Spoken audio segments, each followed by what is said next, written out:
नमस्कार। आकाशवाणी से विश्व दर्पण के साथ मैं मोहम्मद जुबैर।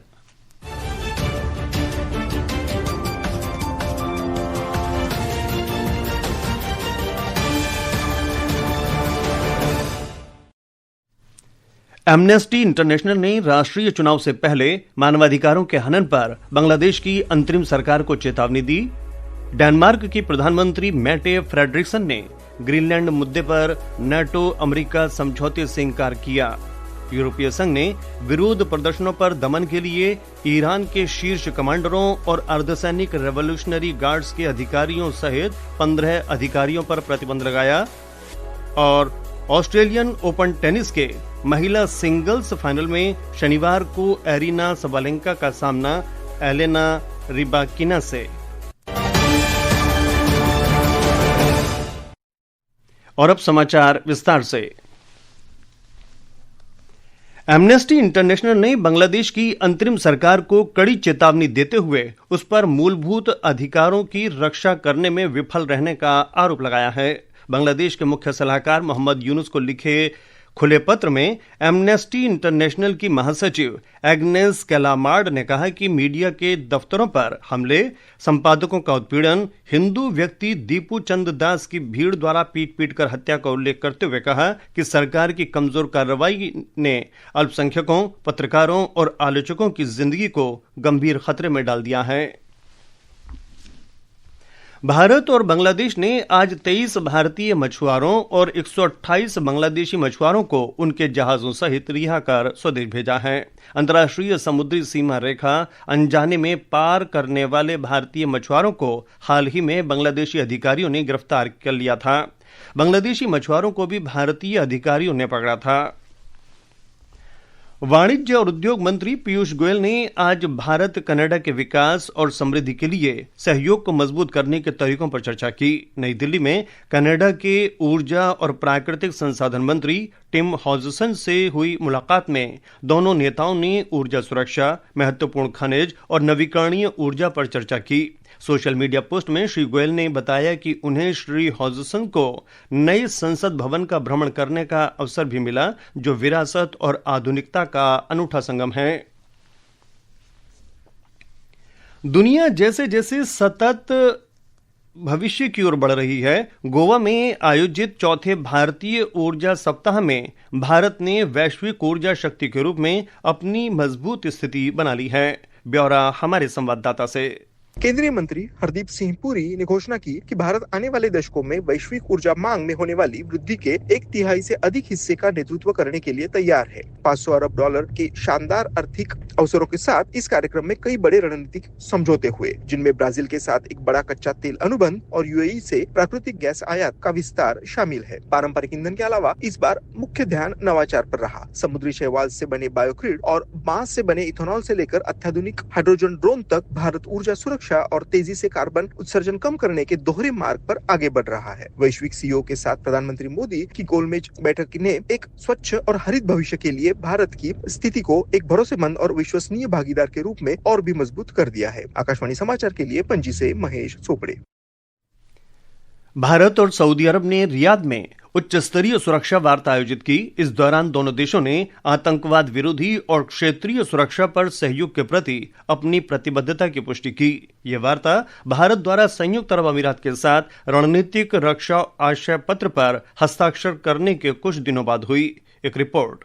सामरिक साझेदारी परिषद के राजनीतिक काउंसलर और सुरक्षा सहयोग समिति के अंतर्गत भारत सऊदी अरब सुरक्षा कार्य समूह की तीसरी बैठक 28 जनवरी को हुई। दोनों पक्षों ने सीमा पार आतंकवाद सहित आतंकवाद के सभी रूपों की कड़ी निंदा की। उन्होंने पिछले साल जम्मू कश्मीर के पहलगाम में 22 अप्रैल को नागरिकों पर हुए हमले और नई दिल्ली में लाल किले के पास 10 नवंबर को हुई आतंकी घटना की भी निंदा की। चर्चा का मुख्य केंद्र उग्रवाद और कट्टरता का मुकाबला करने, आतंकवाद के वित्त पोषण से निपटने, आतंकवादी उद्देश्यों के लिए प्रौद्योगिकी के दुरुपयोग को रोकने और अंतर्राष्ट्रीय संगठित अपराध तथा आतंकवाद के खिलाफ सहयोग बढ़ाने पर था। भारत ने इस बात पर बल दिया कि सऊदी अरब के साथ संवाद रणनीतिक साझेदारी परिषद के तहत स्थापित ढांचे का हिस्सा है। दुबई से विनोद कुमार की रिपोर्ट के साथ विश्व दर्पण के लिए करिश्मा राय। नेपाल के वित्त मंत्री रामेश्वर प्रसाद खनाल की उपस्थिति में भारत ने चुनाव संबंधी सहायता की दूसरी किस्त नेपाल को भेंट की। कार्यवाहक प्रभारी डॉक्टर राकेश पांडे ने आज काठमांडू स्थित वित्त मंत्रालय में आयोजित एक समारोह में नेपाल सरकार को 250 से अधिक वाहन सौंपे। यह आपूर्ति नेपाल सरकार द्वारा आगामी चुनावों की तैयारियों के लिए मांगी गई सहायता का हिस्सा है। डेनमार्क की प्रधानमंत्री मैटे फ्रेडरिक्सन ने इस बात से इनकार किया है कि ग्रीनलैंड मुद्दे पर उत्तरी अटलांटिक संधि संगठन यानी नाटो और अमेरिका के बीच कोई समझौता हुआ है।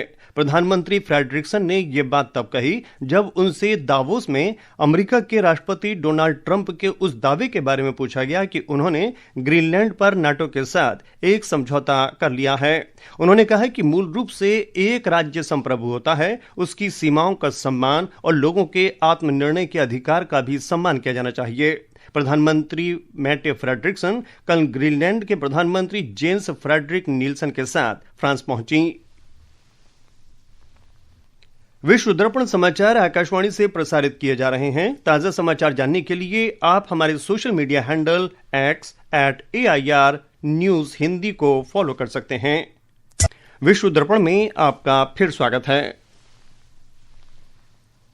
यूरोपीय संघ ने आज आर्थिक तंगी और शासन व्यवस्था के प्रति बढ़ते जन आक्रोश के कारण देशव्यापी प्रदर्शनों पर तेहरान की घातक कार्रवाइयों को देखते हुए अर्धसैनिक रेवोल्यूशनरी गार्ड के शीर्ष कमांडरों और अधिकारियों सहित 15 ईरानी अधिकारियों पर प्रतिबंध की घोषणा की है। इस दौरान 6 ईरानी संगठनों के खिलाफ भी कार्रवाई की गई है। यूरोपीय संघ का यह निर्णय हिंसा पर पश्चिमी देशों की नवीनतम प्रतिक्रिया है। इसमें 6300 से अधिक लोग मारे गए हैं। इस बीच अमेरिका के राष्ट्रपति डोनाल्ड ट्रंप ईरान के खिलाफ कई विकल्पों पर विचार कर रहे हैं। इनमें सुरक्षा बल और हालिया प्रदर्शनों पर हिंसक कार्रवाई से जुड़े प्रमुख व्यक्तियों पर लक्षित हमले शामिल हैं।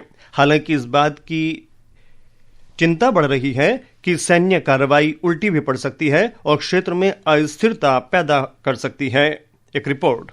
कई अमेरिकी सूत्रों का कहना है कि विचाराधीन विकल्पों का उद्देश्य ईरान के नेतृत्व पर दबाव बनाना और इस महीने की शुरुआत में हुए देशव्यापी प्रदर्शनों के कुचले जाने के बाद आंतरिक असंतोष को बढ़ावा देना है। इनमें हजारों लोगों के मारे जाने की खबर है। जिन विकल्पों पर विचार किया जा रहा है उनमें हिंसा के लिए जिम्मेदार कमांडरों और संस्थानों पर सीमित हमले, साथ ही ईरान की बैलिस्टिक मिसाइल क्षमताओं या परमाणु संवर्धन कार्यक्रमों को निशाना बनाने वाले हमले शामिल हैं। एक वरिष्ठ अमेरिकी अधिकारी ने कहा कि पश्चिम एशिया में हाल ही में नौसेना की तैनाती ने अमेरिका के सैन्य विकल्पों का विस्तार किया है। राष्ट्रपति ट्रंप ने सार्वजनिक रूप से ईरान से परमाणु समझौतों पर बातचीत करने का आग्रह किया है और चेतावनी दी है कि भविष्य में अमेरिका द्वारा किया गया कोई भी हमला ईरानी परमाणु स्थलों पर पहले हुए हमलों से अधिक भयावह होगा। वहीं ईरान ने कहा कि वे राजनयिक संबंध खुले रखते हुए संभावित सैन्य टकराव की तैयारी कर रहा है। इसराइल और अरब के अधिकारियों ने चेतावनी दी है कि केवल हवाई हमले से ईरान का नेतृत्व नहीं गिरेगा। क्षेत्रीय सरकारों को डर है कि किसी भी हमले से जवाबी कार्रवाई क्षेत्रीय अस्थिरता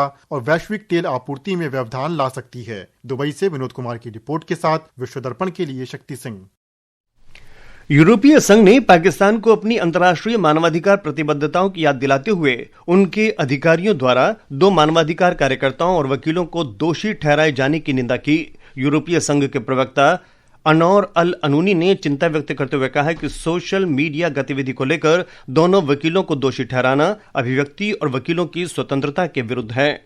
दोनों की गिरफ्तारी की पूरी दुनिया में कड़ी आलोचना हो रही है। ऑस्ट्रेलियन ओपन टेनिस के महिला सिंगल्स में एरिना सबालेंका ने फाइनल में जगह बनाई। सबालेंका शनिवार को खिताबी मुकाबले में एलिना रिबाकिना से भिड़ेंगी। उधर पुरुष सिंगल्स के सेमीफाइनल में कल जोकोविच का सामना यानिक सिनर से होगा। अंत में मुख्य समाचार एक बार फिर। एमनेस्टी इंटरनेशनल ने राष्ट्रीय चुनाव से पहले मानवाधिकारों के हनन पर बांग्लादेश की अंतरिम सरकार को चेतावनी दी। डेनमार्क के प्रधानमंत्री मैटे फ्रेडरिक्सन ने ग्रीनलैंड के मुद्दे पर नाटो अमेरिका समझौते से इंकार किया। यूरोपीय संघ ने विरोध प्रदर्शनों पर दमन के लिए ईरान के शीर्ष कमांडरों और अर्धसैनिक रेवोल्यूशनरी गार्ड्स के अधिकारियों सहित 15 अधिकारियों पर प्रतिबंध लगाए। और ऑस्ट्रेलियन ओपन टेनिस के महिला सिंगल्स फाइनल में शनिवार को एरिना सबालेंका का सामना एलेना रिबाकिना से। इसके साथ ही विश्व दर्पण का ये अंक समाप्त हुआ। नमस्कार।